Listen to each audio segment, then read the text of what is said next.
Yes, we are tracking some breaking news on this Thursday morning as Spokane police are investigating a shooting that happened in North Spokane. Now, this all happened last night near the corner of Lincoln and Alice. KREM 2's Nicole Hernandez is there right now. So Nicole, what's the latest? What can you tell us right now? Channing, like you mentioned, I'm right here at Lincoln and Alice, where police, up until about 30 minutes ago, were actively investigating this scene. I'll let you take a look behind me here. This is the house that they were around taking photos. You can see the flash of their flash photography going off as well. Major Crimes was here overnight from about 9 p.m. yesterday all the way until, like I mentioned, about 30 minutes ago. Now, just for some perspective, we are just about 1 block east of Monroe right now. So this corner was completely blocked off, but now police have been able to clear out. So here's what we know so far from Spokane police. They say so far they have not made any arrests in this shooting. They did say the shooting happened though last night around 9 p.m. One man was shot in the foot and taken to the hospital. Like I mentioned, no arrests so far. That man also has non-life-threatening injuries. They also say the person that was shot is a young man. He is under 18 years old. Now, police don't think this was random. They're not concerned about any danger in this area right now, but at this point they do not know what the relationship is between the shooter and the person. In Spokane, Nicole Hernandez, KREM 2 News. All right, thank you, Nicole. Now, of course, we'll continue to keep you updated on the very latest on this investigation, both here on Up with KREM and on our website, krem.com.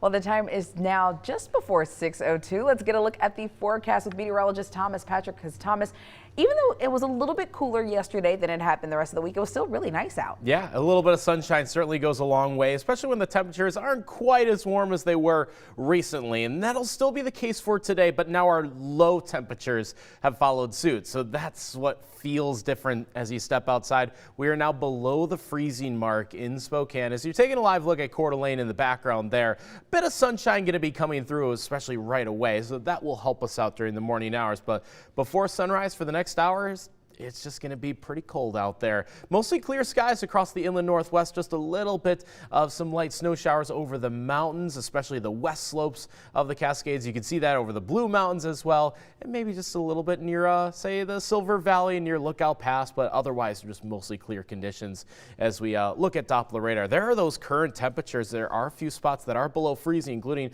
Moscow, Spokane, Deer Park, as well as Omak at 29 degrees. So it is quite a bit chillier out there for this morning, but at least our temperatures will still top out in the 50s for today, which is about average for this time of year. But now as we head into April, hoping for some more warmer days, and at least have a couple, but also a pretty significant storm system will be moving into the Pacific Northwest next week, and we're going to time out that weather system in a few minutes.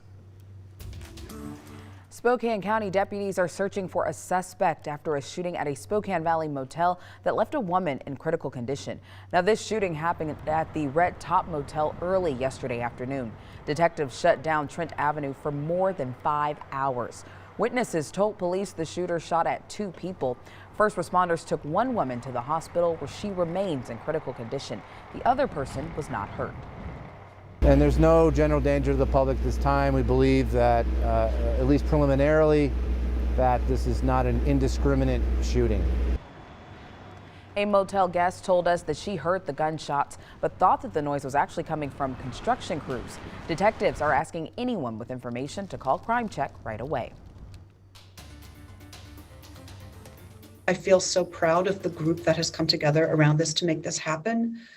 And it provides some solace, but closure, I'm not sure we'll ever get to closure. I miss Sam every single day, and so does his sister and his dad, and our lives will never be the same again. Governor Jay Inslee signed a new law aimed at changing how hazing is reported in universities. It's named for Washington State student Sam Martinez, who died of alcohol poisoning in November of 2019 after an event at the Alpha Tau Omega fraternity. This House Bill 1751 known as Sam's Law. This will increase anti-hazing measures. I want to thank Sam's parents for advocating for this bill as well. Now, this bill prohibits hazing in Washington State and sets new requirements for colleges and universities. Sam's parents have been working to honor their son and to get this law passed to prevent this from happening to any other student. Oh, I have a lot of emotions today. I have been waiting for this moment, and I guess the first thing to say is this wouldn't have happened without a whole army of people behind us, supporting us. The first part of the law will require colleges and universities to publicly report incidents of hazing so that families and students can be better informed. It also requires colleges and universities to hold orientations with new students in order to educate them on hazing and how to report it. Sam's mother says that she wishes something like this was in place when her son chose to attend WSU. Sam's parents say they aren't stopping at this law. They actually plan on pushing the legislature to make hazing a felony, as it's now only a gross misdemeanor. In addition to harsher penalties, that would increase the statute of limitations for hazing charges. The Pullman Police Department's investigation lasted too long to bring hazing charges forward in this case.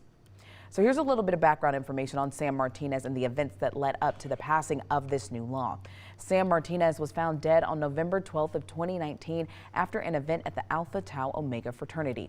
Now, through a public records request, we did receive body camera footage of the response the morning Martinez was found. You see that right now on your screen.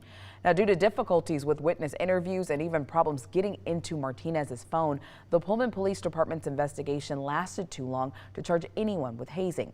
Instead, on June 2nd of 2021, Whitman County prosecutors charged 15 members of Alpha Tau Omega with furnishing liquor to a minor. Of those 15 people charged, one person was sentenced to 19 days in jail and made to pay a $500 fine. 7 more fraternity members pleaded guilty and had to serve 1 day in jail along with fines and probation.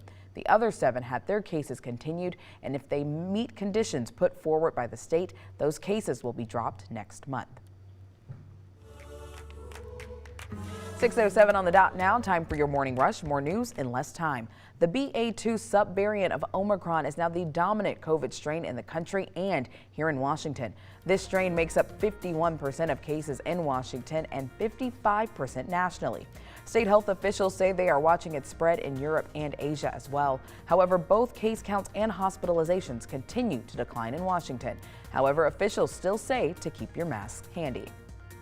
Today, Governor Jay Inslee is expected to sign a series of bills that focus on Native American communities and tribes. Now, some of those bills include giving tribes and state agencies early notice of applications for Climate Commitment Act funding so that they can look at the impacts of those projects on Native land. Another bill creates an endangered missing person advisory for missing Indigenous people. Well, a week after Governor Brad Little signed a bill banning abortions after 6 weeks, a lawsuit has been filed against it. Planned Parenthood filed a petition asking the Idaho Supreme Court to block the newly signed bill. Now, they call the new law unlawful and unenforceable under the Idaho Constitution. Advocates are trying to get the law blocked before April 22nd. That's when the law goes into effect. And Governor Little signed a bill making it possible for 911 dispatchers to qualify for retirement. This bill creates the rule of 80, which means that a person's years of service and their age have to be equal to 80 to be eligible for full retirement benefits. Dispatchers say this will be extremely beneficial to their mental and physical health. That's a look at your morning rush.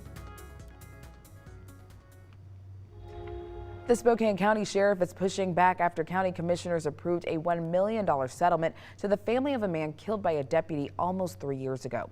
Ethan Murray was shot and killed in 2019 at a Spokane Valley apartment complex when sheriff's deputies were responding to a call of him behaving strangely.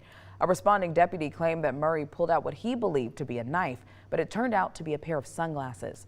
The deputy shot Murray several times, claiming Murray meant to stab him. The prosecutor's office determined that the deputy was justified in the use of deadly force. But both the Spokane County Sheriff and prosecutor say the deputy did everything right. But they also say the system is set up to fail people who struggle with mental illness. What it is a system that is horribly broken because this individual was put into Spokane County Jail, and had the facility been working the way it had in the past, he would have received his mental health treatment. He would have been stabilized, and maybe we wouldn't have been out there again. Ethan Murray's attorney released a statement. It reads in part, "A $1 million settlement speaks louder than any denial of wrongdoing. It's never enough, and it won't bring Ethan back, but his mother is going to use it for great things for people struggling with mental illness in the Inland Empire." You can find the full statement from the family on our website, crim.com. It's been a year and a half since the Babb Road fire took everything from Malden and Pine City. Now the residents are seeking justice for the damages. And here's the one thing you need to know about today's weather. If you haven't stepped outside yet this morning, you're in for a bit of a cool down. It is quite a bit chilly outside already this morning, but at least things will still be in the 50s by this afternoon. Time for your wake-up call on this Thursday morning. Some very lucky people got a chance to see the Northern Lights last night. Now, it was a little bit too far past my bedtime. Thomas, I'm sure it was past your bedtime as well. A little past my bedtime, but you know, that's what Twitter is for, because there have been some awesome pictures. This from WashDOT. You can see the green, a little bit of the red from the Aurora Borealis. Isn't that beautiful out there? Absolutely. Now, this is actually taken near Deer Park. So this morning, we want to see your photos. If you posted them to Twitter, if you posted them to Facebook, go ahead and tag us by using the hashtag #UpWithKrim, or just text them to us at 509-448-2000, and we'll share them with the rest of our audience.